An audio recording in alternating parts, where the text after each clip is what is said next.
There is a huge difference between starting a day in a rush versus starting a day with intention. John Maxwell, a leadership expert, said that you'll never change your life until you change something that you do daily. Before we begin, hi, my name is Lara. I am doing my PhD in neuroscience research, and welcome to my channel, Books, Brains and Bodies, where we talk about productivity, research, personal development, books, and so much more. If that sounds like it's up your alley and you want to be a smarticle particle, then please consider subscribing. It would mean the absolute world to me. Here's the deal. I used to be so high-strung about having the perfect, scientifically backed, optimized morning routine. And honestly, it made me miserable. Oh, ow!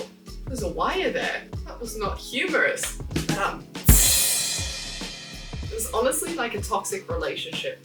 When I did it, I felt great. But as soon as I slept in, that was it. Game over. I would spend the rest of the day just feeling really crappy about myself, which is not really the point of a morning routine. A morning routine is supposed to make you happy, prime you for your day, and all of those good things.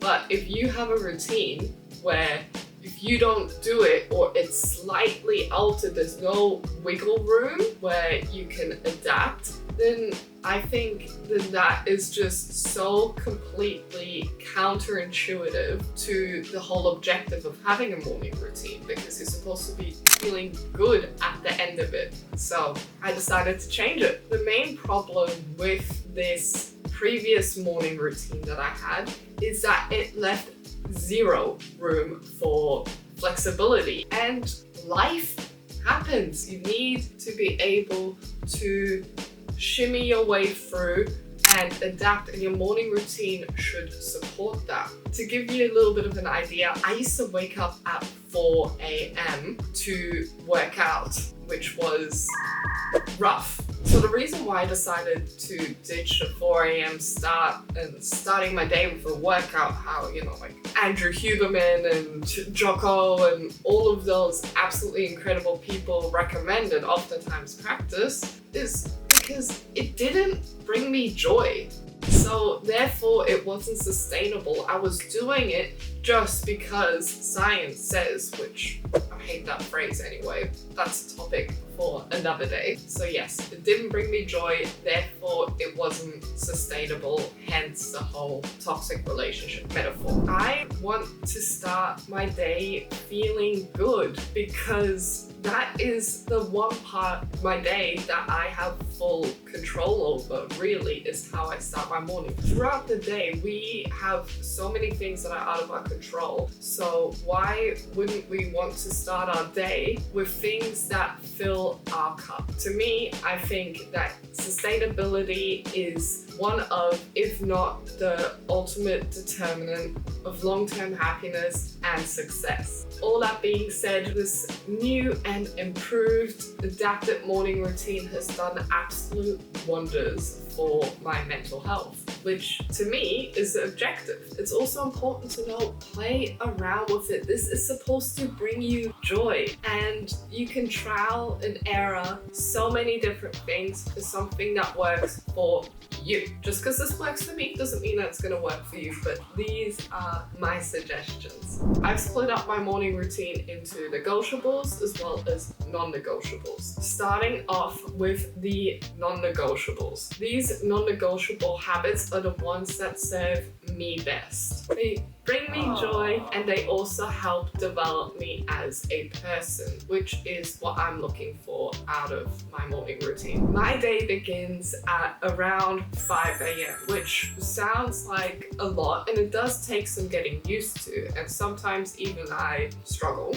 But to make sure that I wake up on time, I actually leave my phone in another room. So I have to physically get out of bed to go and turn it off, or maybe press snooze once or twice. This part is so important. once I've turned off my alarm, I flip my phone over, which is already on Do Not Disturb and Relax mode. I have an Android, which pretty much blocks out anything, like we're talking social media, emails, all of those things that just set off our phones with plenty of notifications. When I sleep, that's turned off until I've pretty much finished my morning routine. After I've turned off my alarm, I then put on the kettle and make myself a coffee. Yes, I use instant coffee. Honestly, sue me, I'm a PhD student, okay? Take it or leave it.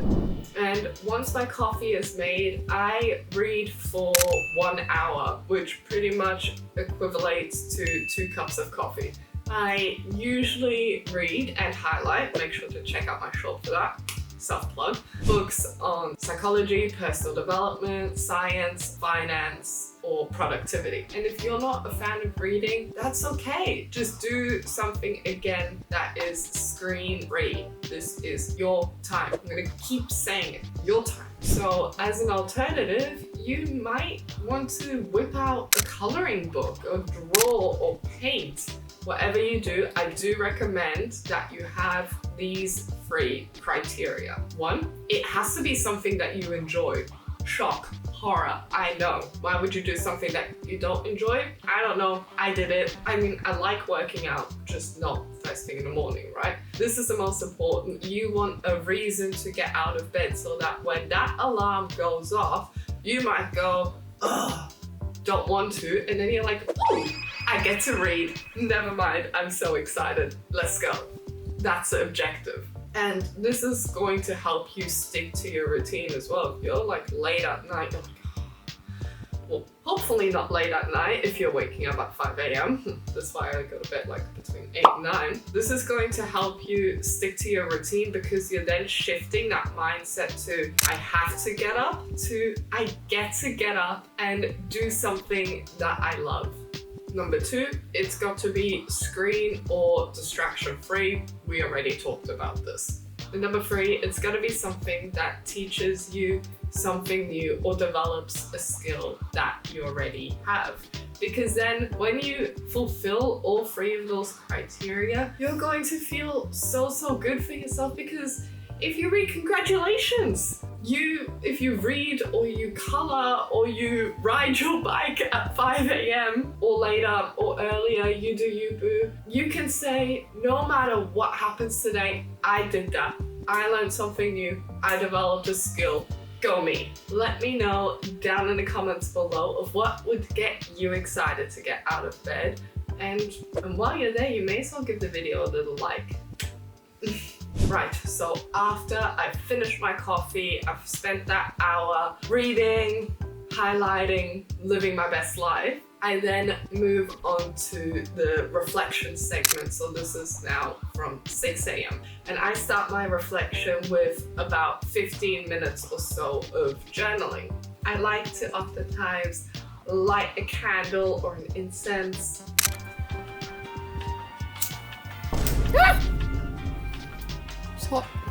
And that really just helps set the scene of becoming reflective, contemplative.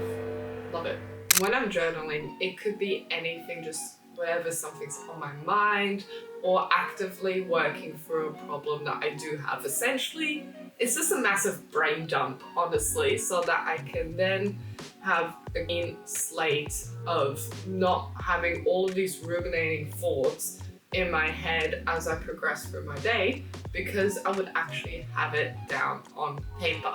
If we have a thought that's just constantly ruminating in our head, where we may be replaying a situation that happened, or once again, working through a problem. The reason why that's always there in your mind is because your brain essentially determines that it's so important that I just have to keep thinking it like, hey, this, hello. It's kind of like Sheldon and Penny, right? Like, Penny. That is your brain trying to tell you like, hey, this is important. Don't forget it. You weren't going to forget it because how could you? But once we write it down, then all of that chatter, because, okay, I've written it down. It's okay, now I can focus on other things. By writing this down, it's almost like saying to your brain, like, hey, it's okay. We've got this. See, we've written it down. Now we're not going to forget it. Which, now that I think about it, is your brain talking to itself. So once my brain dump is complete, I write down 3 things I'm grateful for and 3 affirmations. And once again, this will frame your mindset for positivity throughout the day. And if you struggle to come up with an affirmation, like, I don't know, you know, it can be tricky, but a hack that I found really, really helpful is essentially if you had a loved one close to you, what would you really like to hear from them? What do you want or need to hear from them right now? That would, you know, either make you believe in yourself, give you motivation, make you feel validated, whatever it is that you need to hear, say it to yourself. And then that's also going to help improve your self-relationship, which we love.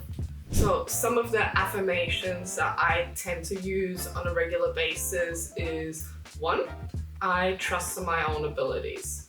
And this is a really important attribute for internal confidence, which I actually talked about when I discussed this book right here, Confidence by James Smith. You should check it out. The second affirmation that I oftentimes do is I'm exactly where I'm supposed to be. And this has really helped me when I am comparing myself to others, and also just to serve as a reminder, just to be here in the present moment. You know, oftentimes we think so often about the past, the future, I gotta do this and this and this, oh, remember when this and this happened. All of that is like, well, no, I'm exactly where I'm supposed to be. That doesn't mean I am where I want to be. It's always great to be striving for more. I mean, I'm myself quite ambitious, but it's just a good reminder to be like, hey, I'm good, I'm here. And another one that I have used a lot in the past especially is that I self-improve through self-love, which I know, it might sound super corny and cheesy, and it kind of is, but hear me out. I used to be the type of person that was incredibly hard on myself, and I still kind of am, but I'm getting better. But it's this affirmation reminded me that I will be able to achieve the things that I want to achieve when I am kind to myself. You, as another person, if you were talking to you, would you want to do, if someone absolute prick to you, would you want to do what they say? Probably not. Whereas if you're with someone who's loving and kind, then you're much more inclined to be receptive to feedback and change. Well, the same thing goes for you. To me, being ambitious is important, right? But if you're too hard on yourself and you expect too much from yourself, you can actually end up paralyzed by the pressure that you put on yourself. You're like, oh, I gotta do this. And you're like, I can't do any of it because I'm so paralyzed, because I'm so hard on myself, which will ultimately actually prevent you from achieving your goal. And after I've done my brain dump, my gratitude, my affirmations, all of those things, it's then time to meditate.